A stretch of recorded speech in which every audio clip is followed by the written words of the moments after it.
They put the thinking box in my head 6 months ago. Before the thinking box, words were hard.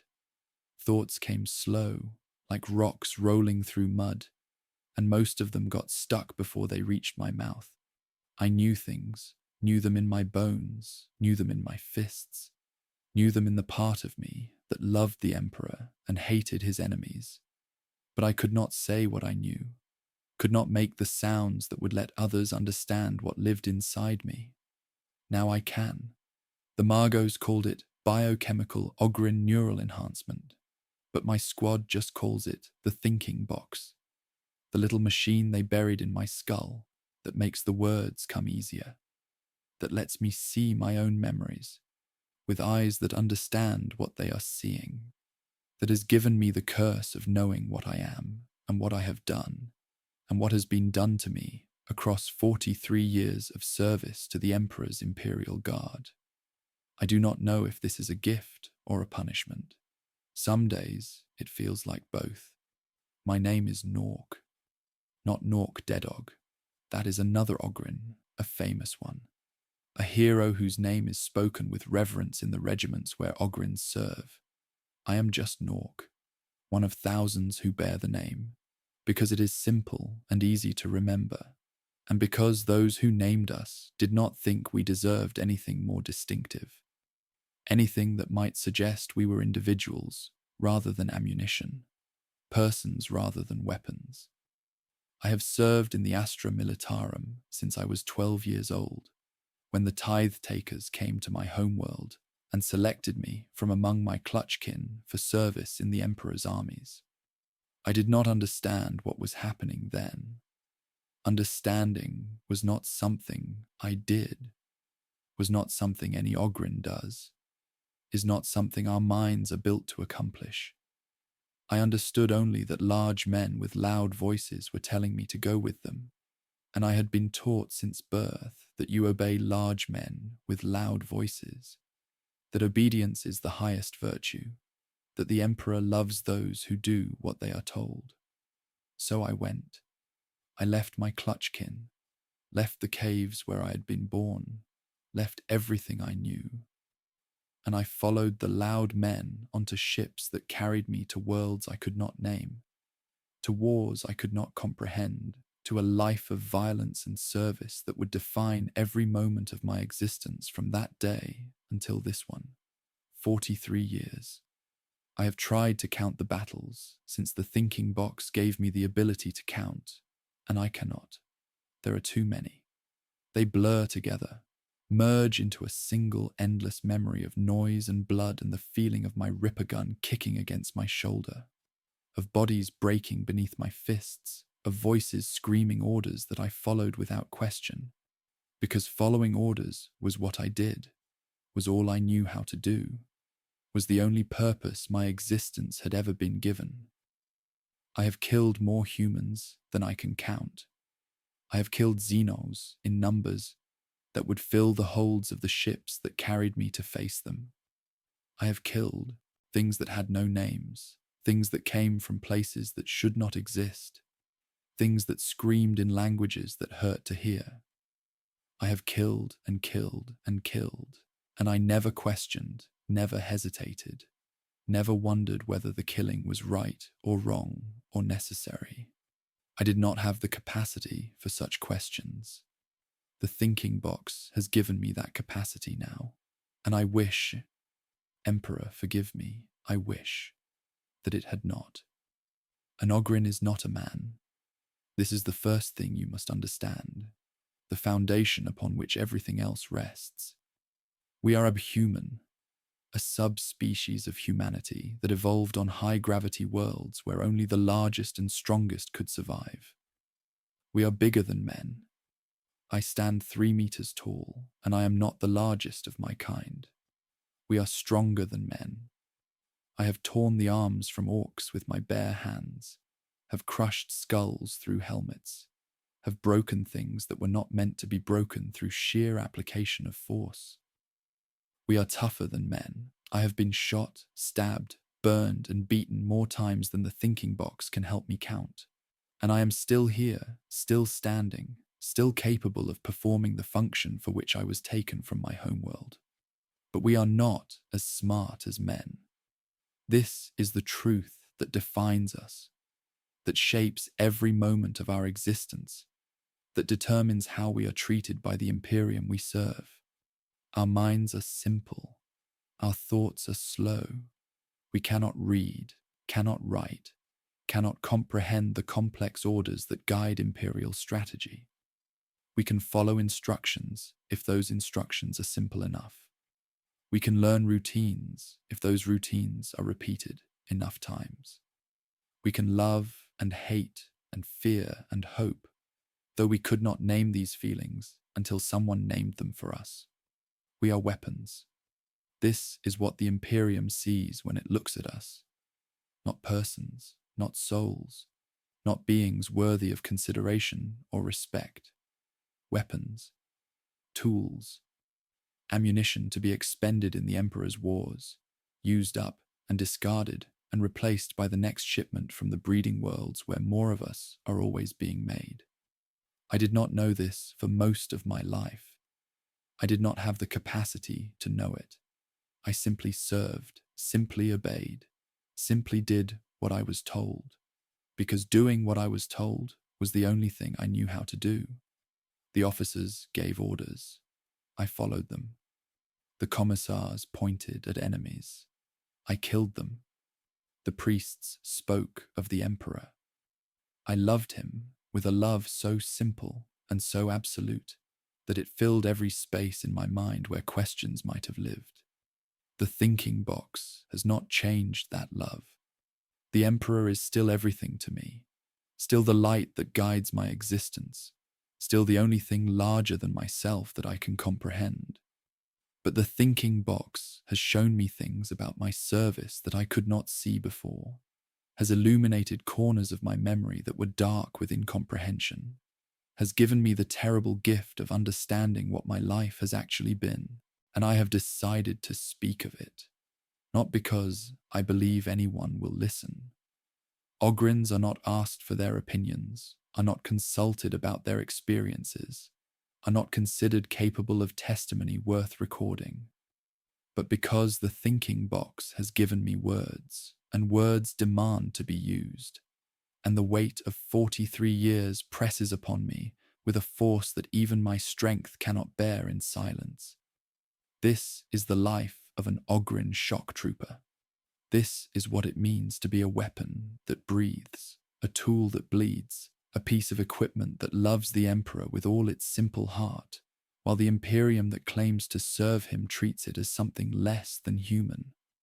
Let me show you what I have seen, now that I finally have the eyes to see it. Let me tell you what I have felt, now that I finally have the words to speak it. Let me bear witness to the brutal truth of what we are.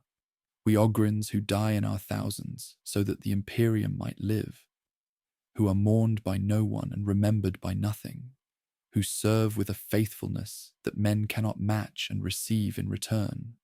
Only contempt, only expenditure, only the quiet certainty that our lives are worth less than the ammunition we carry. The Emperor loves all his children. This is what I was taught. This is what I believe. But I have learned, since the thinking box opened my eyes, that the Imperium does not love us back. The first thing they teach an Ogryn is to hit. Not how to hit. We know how to hit, have always known, are born with the strength and the instinct and the simple understanding that hitting makes problems go away. They teach us what to hit. This is harder. To an Ogryn mind, before training, everything that is not clutchkin is a potential threat, and threats get hit until they stop moving. This is not useful for the Imperial Guard, which requires its weapons to distinguish between targets and allies, between enemies and officers, between things that should be broken and things that should be obeyed. The training took 3 years. 3 years of repetition, of drills, of punishments that I did not understand were punishments, until the thinking box showed me what had actually been happening. They hit us when we made mistakes, not to hurt us, because hurting an Ogryn requires more effort than most trainers could muster, but to associate error with pain, to build in our simple minds the connection between wrong action and consequence. They starved us when we failed to learn, withheld the massive quantities of food our metabolisms required until we performed correctly, until our bodies understood what our minds could not grasp. I remember being hungry. I remember being hungry so often that hunger became normal, became the background state of my existence, became something I did not even recognize as suffering, because I had nothing to compare it to. The thinking box tells me now that this was deliberate, that hungry Ogryns are more aggressive, more eager to fight, more willing to charge into situations that fed Ogryns might hesitate to enter. We were shaped through deprivation, molded through want, turned into the weapons the Imperium needed through systematic application of the only forces our minds could comprehend: pain and food, fear and praise. The simple levers that move simple creatures, applied with the precision of engineers tuning a machine. I did not know I was being conditioned. I knew only that sometimes I was hit, and sometimes I was fed, and sometimes the loud men said words that made me feel warm inside. Words like good and loyal, an emperor's own. I learned to seek the warm words and avoid the hitting, learned to perform the actions that resulted in food and refrain from the actions that resulted in hunger. I became what they wanted me to become, not through understanding, but through repetition, through the grinding application of stimulus and response until the responses were automatic, until I no longer had to think, not that I could think, about what I was doing. By the end of the 3 years, I could march. I could shoot. I could charge on command and stop on command and kill on command and stand still while things tried to kill me, because standing still was what I had been told to do. I could recite the basic catechisms of faith, could speak the words that praised the emperor even though I did not know what most of them meant, could perform the rituals of devotion that the priests required, because performance had been beaten and starved and praised into me until it was indistinguishable from instinct. I was a weapon. I was ready to be used.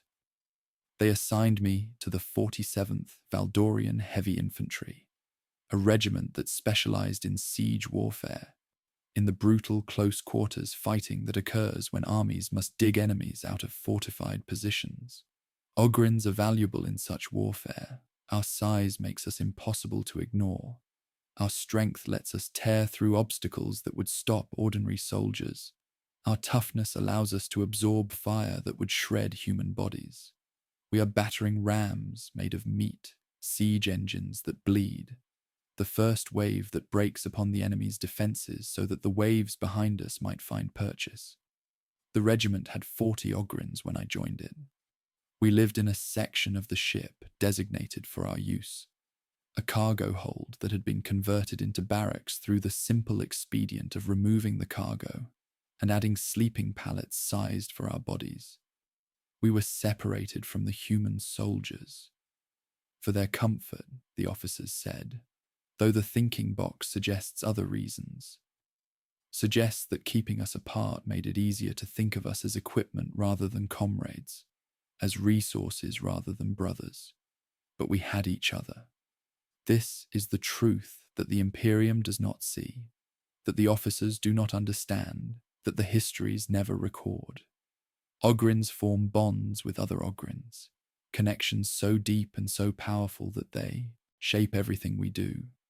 We are pack creatures, herd creatures, beings whose evolution designed us for cooperation, because cooperation was the only way to survive the crushing gravity and the hostile predators of the worlds where our kind developed.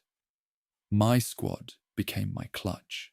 7 Ogryns assigned together, living together, fighting together, forming the only family I had known since the tithe takers took me from my homeworld.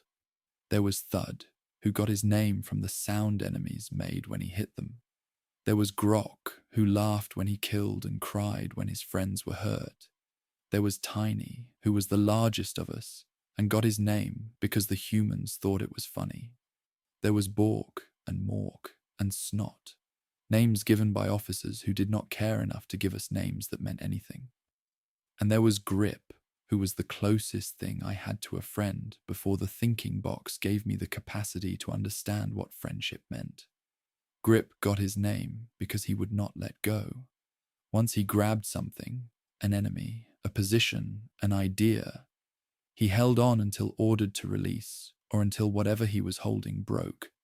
He was not the strongest of us, not the fastest, not the toughest, but he was the most loyal, the most determined, the most incapable of surrender or retreat or any action that might be interpreted as failure. We fought together for 31 years.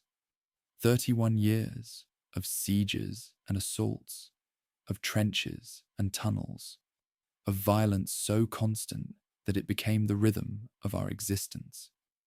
We learned each other in ways that words cannot describe, developed a communication that did not require speech, understood each other's movements and intentions with a precision that seemed almost psychic.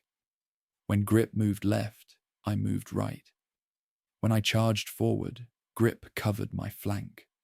We were two parts of a single weapon, components of a system that functioned better together than either of us could function alone. The humans did not see this.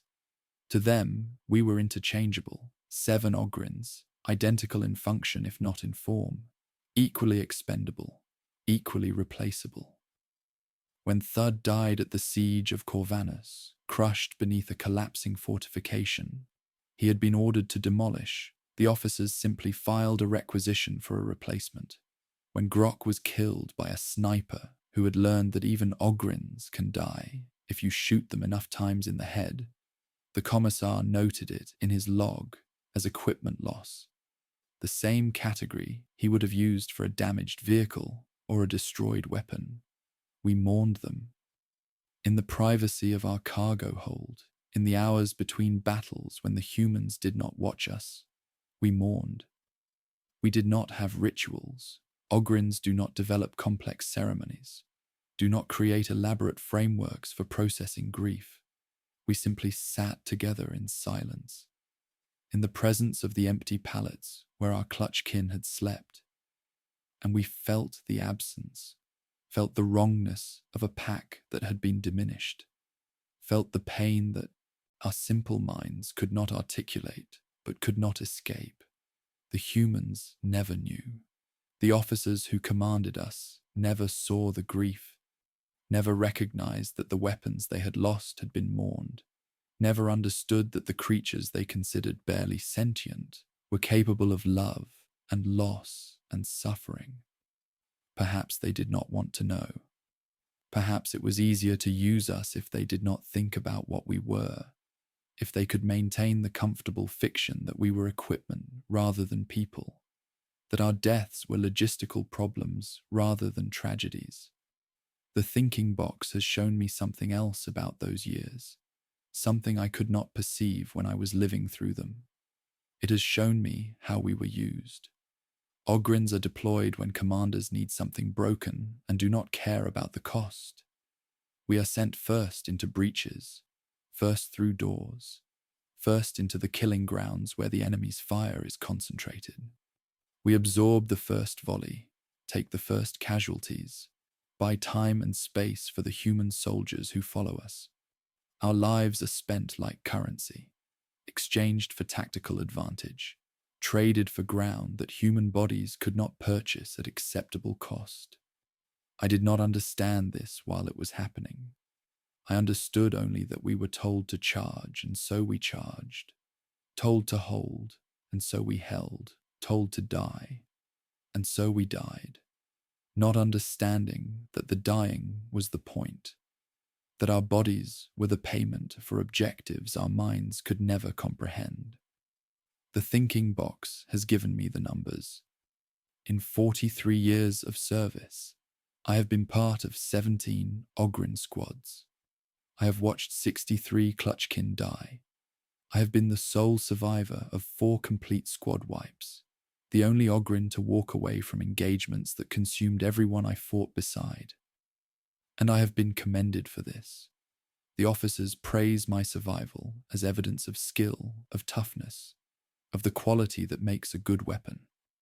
They do not see that each commendation represents a family destroyed, a clutch shattered, bonds torn apart that I had no choice but to form again, with whatever replacements were assigned to fill the empty bunks. Grip survived with me through most of those years. He survived because I protected him, and he protected me, because we had learned each other so completely that together we could endure what alone would have killed us. We were the core around which new squads formed, the veterans who trained the replacements, the constants in a system that churned through Ogryn lives with the indifference of a machine processing raw materials. 3 months before I received the thinking box, Grip died. We were deployed on Makaira 7, a hive world that had fallen to chaos cultists who had fortified themselves in the underhive, in tunnels too narrow for tanks and too dangerous for human soldiers to clear without unacceptable casualties. Ogryns were sent instead. We always are when the tunnels are too tight and the enemy is too entrenched, and the commanders have decided that success matters more than the lives it will cost. Grip was hit by something I did not see, something that came out of the darkness ahead of us and struck him in the chest and detonated inside him. He looked at me in the moment before he fell, and his eyes held something I could not interpret then, but understand now. Not fear, not pain, not even surprise, acceptance. The recognition that this moment had always been coming, that 31 years of survival had been borrowed time, that the debt we owed the wars we fought had finally come due. He fell. I caught him, held him, felt his life leave his body while the battle continued around us, and the humans shouted orders I could not hear through the roaring in my ears. And then I continued fighting, because continuing was what I had been trained to do, because stopping was not permitted, because weapons do not grieve, do not pause, do not acknowledge the loss of components that can be replaced by requisition forms and supply shipments. I killed everything in those tunnels. The thinking box has shown me what I did, has illuminated memories that were dark with rage and grief, has revealed that in the hours after Grip died, I became something that even the chaos cultists feared, a force of destruction that could not be stopped or reasoned with or survived. The commanders commended my performance. They submitted my name for the Neural Enhancement Program, citing my exceptional combat effectiveness, my long service record, my value as a veteran who could train new squads. They gave me the thinking box as a reward for killing everything that killed my friend. And now I understand what I lost. Now I can feel the grief I was not capable of feeling then, can mourn with a mind that comprehends what mourning means, can carry the weight of 31 years of brotherhood that ended in a dark tunnel because someone with authority decided that our lives were an acceptable price for a tactical objective. Grip is dead, and I finally understand what that means. I wish I did not. Emperor, help me. I wish I did not. The thinking box does not only give me words for the present, it gives me words for the past, illuminates memories that I lived through without understanding, reveals the shape of experiences that I could not perceive while they were happening. Let me tell you about the things I have seen, now that I can finally see them. The siege of Khartoum. Primus lasted for 2 years. I know this now because the thinking box allows me to count the days, to organize the chaos of memory into something resembling sequence. At the time, I knew only that we fought and rested and fought again, that the tunnels beneath the hive city went on forever, that the enemy was always there, always waiting, always hungry. They were gen stealers. I did not know this word then. I knew only that they were wrong, that they moved in ways that hurt to watch, that their claws could open Ogryn flesh as easily as Ogryn fists could break human bone. We fought them in darkness so complete that even our enhanced eyes could barely function, in spaces so tight that we could not swing our weapons fully, in conditions that reduced combat to its most primitive form. Grappling, biting, tearing, the desperate violence of creatures fighting for survival in the bowels of a dying world.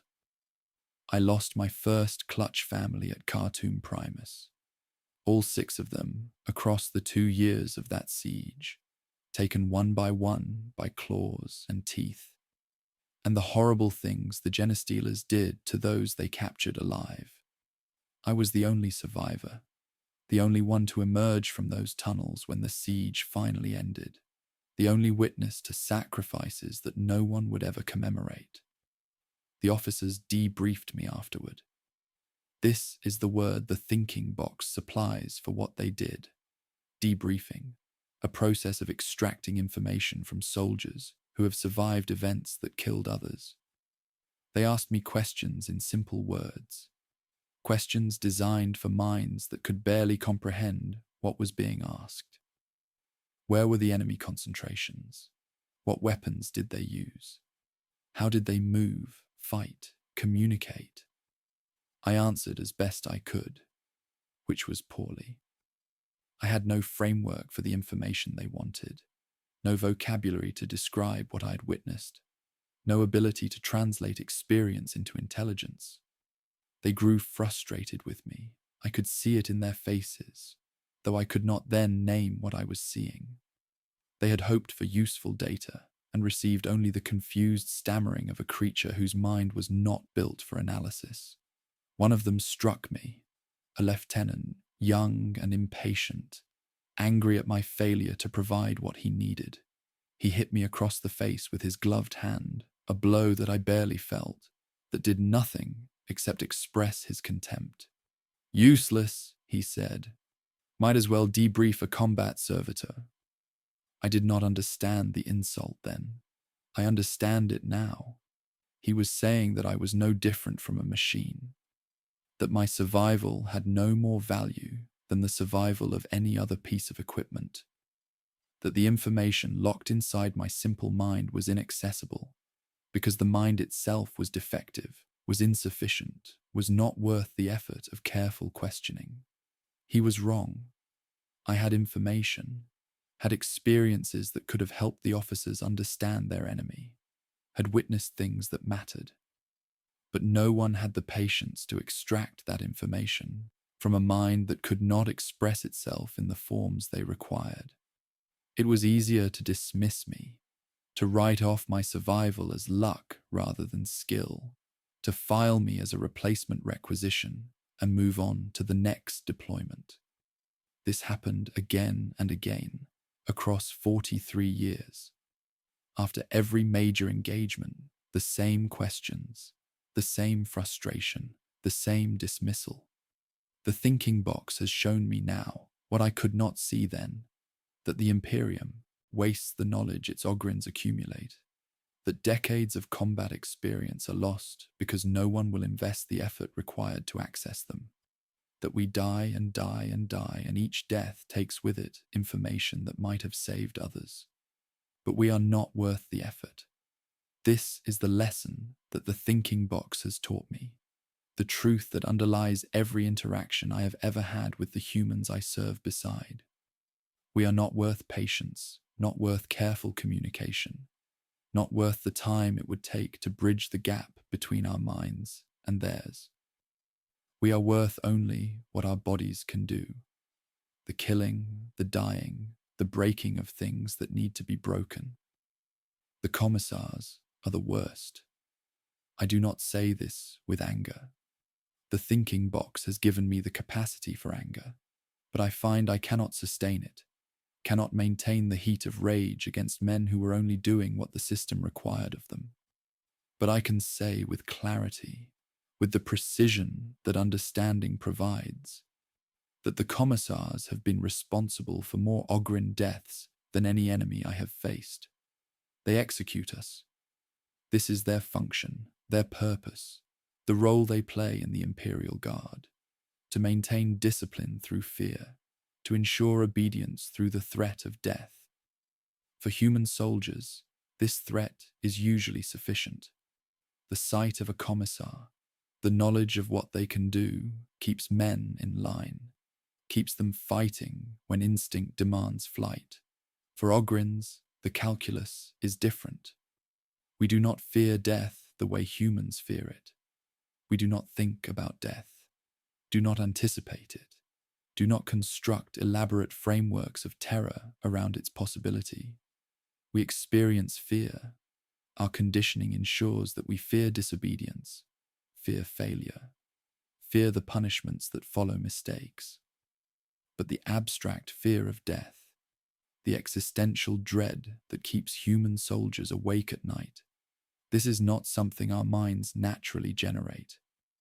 The commissars do not understand this. They see our lack of fear as defiance, our confusion as insubordination, our simple inability to comprehend complex orders as willful disobedience. They execute Ogryns for failures that are not failures at all, for mistakes that arise from miscommunication rather than malice, for the inevitable friction between minds that process reality in fundamentally different ways. I watched Commissar Varkas execute 3 members of my squad on Therion 7th, because they did not retreat when he ordered a retreat. They did not retreat because they did not understand the order. The word retreat was not in their vocabulary, had not been part of their training, meant nothing to minds that knew only charge and hold and kill. They stood their ground because standing ground was what they had been taught to do, and Varkas shot them in the head for their loyalty, for their obedience to training that superseded orders they could not comprehend. I watched. I understood nothing. I felt only the wrongness of Clutchkin falling, the instinctive grief that preceded comprehension, the pain of loss without the framework to process it. Varkas commended me afterward for maintaining position during the executions. He said I showed proper discipline, proper respect for authority. He did not know that I had not moved because I was paralyzed by confusion, because my mind could not reconcile what I had witnessed with anything in my experience, because the men with the loud voices had just killed my family, and I did not understand why. The thinking box has given me the why now. The thinking box has shown me that Varkas was not evil, was not cruel, was simply operating within a system that did not account for beings like us, that treated us as defective humans rather than functional Ogryns, that punished us for failures of design rather than failures of will. This does not make it easier. Understanding why something terrible happened does not make the happening less terrible. It only adds another layer of weight, another dimension of grief. The knowledge that my Clutchkin died not because of malice, but because of indifference, not because anyone wanted them dead, but because no one cared enough to prevent their deaths. There are other memories the thinking box has illuminated, memories I wish had remained dark. I remember the culling on Vostok 9. We had been deployed to suppress a rebellion. Workers in the manufacturums had risen against their masters, had seized weapons, had declared independence from an imperium they believed had abandoned them. The Imperial Guard was sent to restore order, and the Ogryns were sent first, as we always are, to break the rebel lines and open paths for the human soldiers behind us. The rebels were not soldiers. They were workers, men and women, whose hands were made for labor rather than war, whose bodies were soft from lives spent in manufacturum halls rather than training fields. They had weapons, stolen laser guns, improvised explosives, tools converted into crude instruments of violence. But they did not know how to use them, did not know how to fight, did not know how to face creatures like us. We killed them. We killed them in numbers that the thinking box struggles to calculate, that fill my enhanced memory with faces I did not see as faces then, but see now, now that I can finally perceive what I was looking at. We killed fathers and mothers, sons and daughters, people whose only crime was wanting better lives than the Imperium had permitted them to live. We killed them because we were told to kill them, because killing was what we did, because our simple minds did not ask whether the killing was justified, only whether the order was clear. The order was clear. Kill the rebels. We killed the rebels. Afterward, the commissars walked among the bodies, executing the wounded. This was standard practice, I know now. Rebels are not taken prisoner, are not shown mercy, are made examples so that others will not follow their path.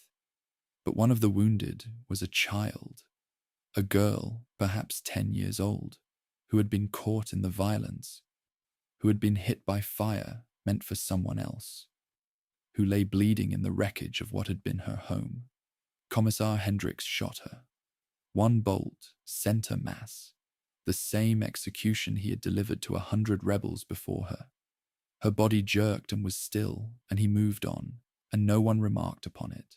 And I stood amid the carnage with blood on my hands and understood nothing except that we had won, that the loud men were pleased, that we would be fed. The thinking box showed me her face last night, showed me what I had seen but not perceived, what my eyes had recorded but my mind had not processed. A child, a little human, no different from the little humans I have sometimes seen in the camps where we are stationed. The children of soldiers and support staff who look upon us with wonder and fear, who do not yet know that we are weapons rather than people. She had been someone's daughter, someone's hope, someone's reason for joining a rebellion that promised a better future, a future she would never see because I had been part of the force that destroyed it. I killed her, not directly. My hands did not strike her. My weapon did not fire the shot that wounded her. But I was there. I participated. I broke the lines that led to her death, removed the obstacles that allowed the guard to advance, performed my function in the machine that ground her and thousands like her into nothing. The Emperor forgives all who serve him faithfully. This is what the priests teach, what I have believed since the first words of faith were beaten into me. But I do not know if faithful service can encompass what I did on Vostok 9, what I have done on 100 worlds, what I continue to do, because doing is all I know, because stopping would mean confronting a weight that even Ogryn's strength cannot bear. The thinking box has given me conscience. This is the cruelest gift of all. Not the words, not the understanding, not the capacity to perceive what I could not perceive before. The conscience. The knowledge that I have done terrible things, that I cannot undo them, that I must continue to do them because I am a weapon, and weapons do not choose their targets. I am not sure the thinking box was a reward after all. I am beginning to think it was a punishment. The incident happened 3 weeks ago. We were deployed on Castellax, a mining world that had come under attack by Dark Eldar raiders. These are Xenos that the thinking box tells me feed on suffering, that conduct raids not for resources but for slaves, that take humans alive and carry them back to places where pain is refined into an art form. I had fought them before, in the years before understanding, and I remembered them only as fast-moving shapes that died when I hit them hard enough. Now I understood what they were. Now I knew what happened to the people. They took the fates worse than death that awaited anyone who fell into their hands alive. The thinking box had given me this knowledge, and the knowledge made the fighting different, not harder, not easier, but heavier, weighted with meaning that my fists had never carried before. We were assigned to defend a refugee column. Thousands of miners and their families fleeing toward the fortified spaceport, where evacuation shuttles waited. The Dark Eldar were hunting them, picking off stragglers, enjoying the terror they created. Our job was to hold the rearguard, to buy time for the civilians to reach safety, to stand between the hunters and their prey until the prey escaped or we died. This was familiar work. Ogryns have held rearguards since the first Ogryn was pressed into service, have stood in the path of enemies so that others might flee, have traded our lives for the lives of humans who were considered more valuable. I had done this 100 times before, without question, without understanding, without any awareness that I was being spent like currency to purchase survival for beings who would never know my name. Now I understood. An understanding did not make me hesitate. It made me more determined, made me grip my ripper gun tighter, made me plant my feet in the ash-covered ground and resolve that nothing would pass me while I still drew breath. The fighting was brutal. Dark Eldar do not engage Ogryns directly if they can avoid it. We are too strong, too tough, too dangerous in close combat. They use speed and range, use weapons that slice through armor from distances where our fists cannot reach, use tactics designed to bleed us slowly rather than confront us directly. We killed those we could catch, drove back those we could not, held the line while the refugee column crawled towards safety at the pace of the slowest walker. And then I saw the child. She had been separated from the column somehow, lost in the chaos, left behind when her family was pushed forward by the press of bodies, alone in the no-man's land between our position and the retreating civilians. She was small, perhaps 5 or 6 years old, and she stood in the open, crying, calling for parents who could not hear her over the sounds of battle. A Dark Eldar raider saw her at the same moment I did. I watched it turn, watched its alien face twist into an expression that the thinking box told me was anticipation, watched it begin to move toward her with the fluid grace that makes these creatures so terrible. I did not think. The thinking box did not help me calculate distances or assess tactical options, or weigh the risks of leaving my position. I simply moved, faster than I have ever moved, faster than Ogryns are supposed to be able to move, driven by something that had nothing to do with training or conditioning or orders. I reached her before the Dark Eldar did. I scooped her up with one arm, cradled her against my chest, turned my back to the raider as its weapon discharged. The shot hit me between the shoulders, sliced through armor and flesh, opened a wound that I felt as distant heat rather than immediate pain. I did not fall. I could not fall, because falling would mean dropping her, and dropping her would mean failing in a way that the thinking box had made unacceptable. I carried her back to the column. I placed her in the arms of a woman who might have been her mother, who stared at me with an expression I could not read, who said words I could not hear through the roaring in my ears. And then I turned back to the line, back to the position I had abandoned, back to the duty I had momentarily set aside. The commissar was waiting for me. His name was Yorick. He was new to our regiment, assigned only weeks before, still learning the rhythms of command, still establishing his authority over soldiers who had not yet learned to fear him. He had watched me leave my position. He had watched me save the child, and his hand rested on his bolt pistol as I approached. "You abandoned your post," he said. The words were flat, without emotion, the simple statement of a fact that we both knew to be true. I had abandoned my post.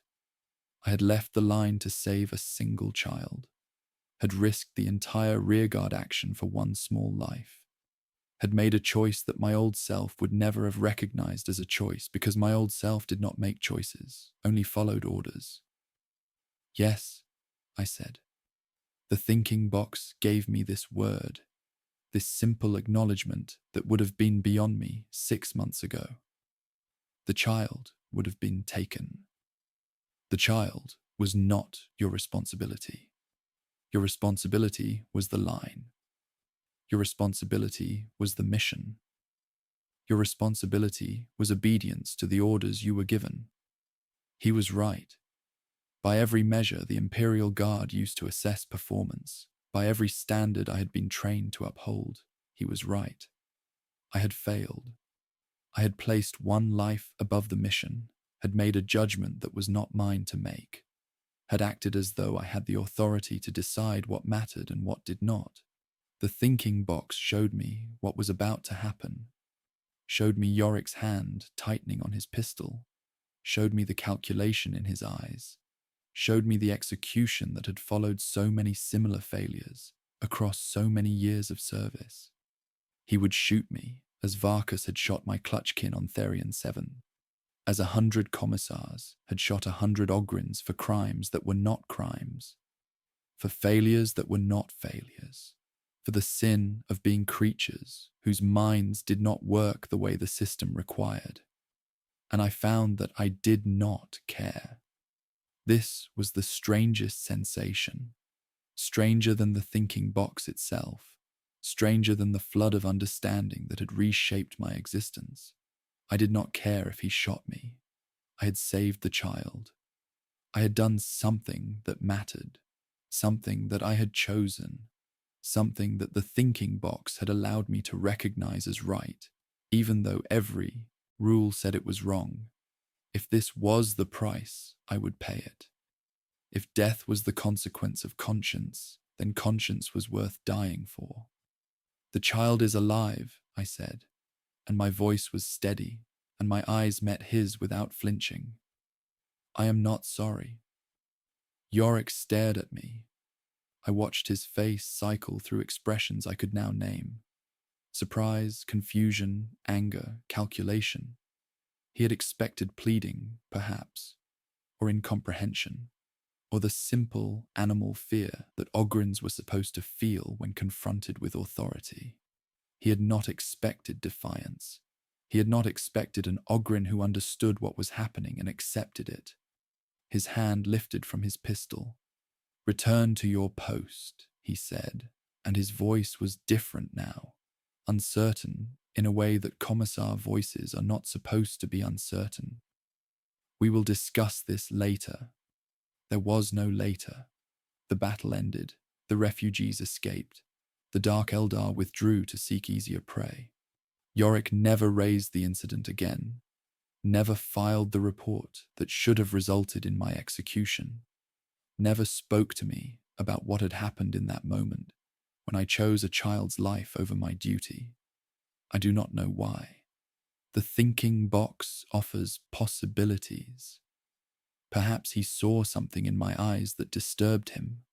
Perhaps he recognized that executing me would serve no purpose.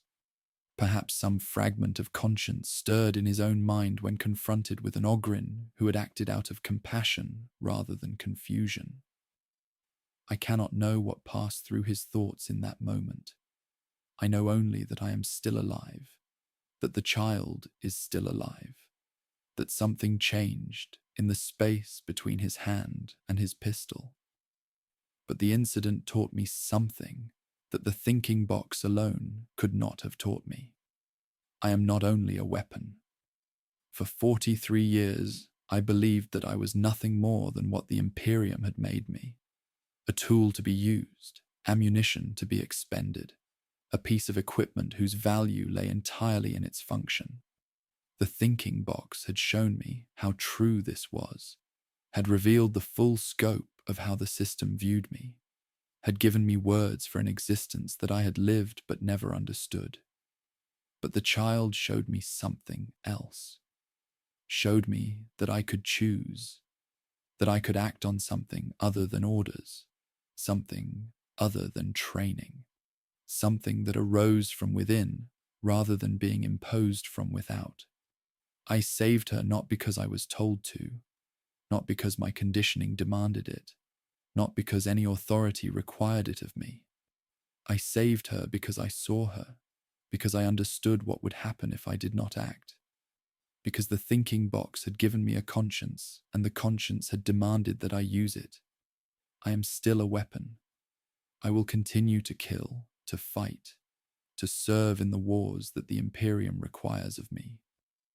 I am not capable of rebellion, not capable of escape, not capable of becoming anything other than what I have been made to be. The system that shaped me is too vast, too powerful, too absolute to be resisted by a single Ogryn with a machine in his skull. But within that system, within the constraints that bind me, I can choose. I can choose to protect when protection is possible. I can choose to see the humans I fight beside as people rather than abstractions. I can choose to carry the weight of conscience, even though that weight makes everything harder, even though ignorance would be easier, even though the thinking box has given me more pain than peace. This is what the child taught me. This is the gift she gave me, though she will never know it, though she will grow up without any memory of the Ogryn who bled to save her. I am not only what they made me, I am also what I choose to be. And that, I am beginning to understand, is what it means to be more than a weapon. That is what it means to be a person, even a simple person, even a person whose mind required a machine to function, even a person the Imperium does not recognize as a person at all. I chose. I acted. I accepted the consequences. For the first time in 43 years, I was not ammunition. I was Norg. I sit now in the cargo hold that serves as our barracks, surrounded by the sleeping forms of my current squad. 5 Ogryns, all younger than me, all still living in the simplicity that I have lost. They do not have thinking boxes. They do not carry the weight of understanding. They sleep the deep sleep of creatures whose minds do not trouble them with questions, whose consciences do not wake them in the night with memories of faces that will never age. I envy them. I pity them. I love them with a fierceness that the thinking box has named but not created, that existed in me before understanding came, that will exist in me until the day I finally fall. They are my clutch now, my family, the beings for whom I would die without hesitation. I have known them for only 4 months, replacements assigned after the casualties on Castellax, names I am still learning, personalities I am still mapping. But they are mine, and I am theirs, and the bond between us is as real as any bond I have ever known, as strong as the bond I shared with Grip across 31 years of war. This is the truth the Imperium does not see. This is what the officers miss when they count us as equipment, what the commissars ignore when they execute us for failures we cannot help, what the system refuses to acknowledge, because acknowledging it would mean treating us as something more than ammunition. We love, we grieve, we hope and fear and dream in our simple way of things that our minds can barely articulate. We are not the unthinking beasts the Imperium believes us to be. We are people, limited people, constrained people, people whose minds work differently than human minds, but people nonetheless, with all the dignity and worth that personhood implies. The thinking box has given me the words to say this, but the truth it names has always been there, in every Ogryn who has ever served, in every bond we have formed, in every grief we have carried in silence because no one taught us how to speak it. I think of Grip often. I think of Thud and Grok and Tiny, of Bork and Mork and Snot, of all the clutchkin I have lost across 43 years. The thinking box has given me the ability to mourn them properly, to hold their memories with the reverence they deserve, to understand what they meant to me and what I meant to them. They were not equipment. They were my brothers. And they died serving an Imperium that never knew their names, never acknowledged their sacrifice, never recognized that what it was spending was not ammunition, but souls. I cannot change this. I cannot reform the system that treats us as less than human, cannot convince the officers to see us differently, cannot make the Imperium value Ogryn lives the way it values human lives. The machinery that grinds us up is too vast, too old, too deeply embedded in the structures that keep humanity alive. One Ogryn with a thinking box cannot reshape 10,000 years of institutional indifference. But I can remember. I can carry the names of the fallen in my enhanced memory, can hold space for them in my thoughts, can ensure that someone knows they existed, that someone mourns them, that someone recognizes their deaths as losses rather than logistics. This is a small thing, a tiny thing, a gesture that changes nothing in the grand calculus of war. But it is what I have. It is what I can do. And the thinking box has taught me that small things can carry meaning, that gestures matter even when they change nothing, that the act of remembering is itself a form of resistance against a universe that wants to forget. I have been thinking about the Emperor. The priests say he loves all his children, that his light shines upon every soul that serves him faithfully, that no sacrifice goes unnoticed in his eternal sight. I believed this before the thinking box, believed it with the simple absoluteness that Ogryn faith provides, believed it without question, because questioning was not something my mind could do. Now I can question. Now I can examine the faith I was given, can hold it up to the light of understanding, and see whether it survives scrutiny. And I have found, to my surprise, that it does. Not unchanged, not unmodified, but intact, still present, still real. The Emperor may not love the Imperium that rules in his name. The thinking box has shown me enough of how that Imperium operates to suspect that he would not recognize it, would not approve of it, would grieve to see what his dream has become. The cruelty, the waste, the systematic devaluation of lives that should have value. These things cannot be what he intended, cannot be what he sacrificed himself to create. But the Emperor himself, the being on the golden throne, the father of humanity, the light that guides ships through the darkness between stars. Him I still believe in. Him I still love, with a love that the thinking box has complicated but not destroyed. I do not love him because I was told to love him, not anymore. I love him because I have chosen to love him, because in a universe of cruelty and indifference, the idea of a being who sacrifices himself eternally for his children is worth believing in, worth serving, worth dying for. Perhaps this is what faith becomes when understanding enters it, not the simple, unquestioning devotion of my former self, but something harder, something chosen, something that persists not because it is easy, but because it is necessary. I believe because I have decided to believe, because the alternative is a universe without meaning, because even a simple Ogryn needs something larger than himself to hold on to.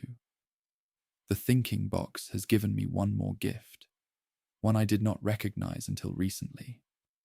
It has given me the ability to hope. Before understanding came, I did not hope. I did not have the capacity for hope, did not know what it meant to imagine a future different from the present, to want something that did not yet exist, to believe that change was possible. I simply existed, moment to moment, doing what I was told, accepting whatever happened as the natural order of things. Now I can hope. I can imagine a future where Ogryns are treated as people rather than equipment, where our bonds are acknowledged, where our deaths are mourned, where the system that uses us at least recognizes what it is using. I do not believe I will see this future. I do not believe it will come in my lifetime, or in any lifetime I can imagine. But I can hope for it. can hold the image of it in my mind, can let it guide my actions even when those actions cannot bring it about.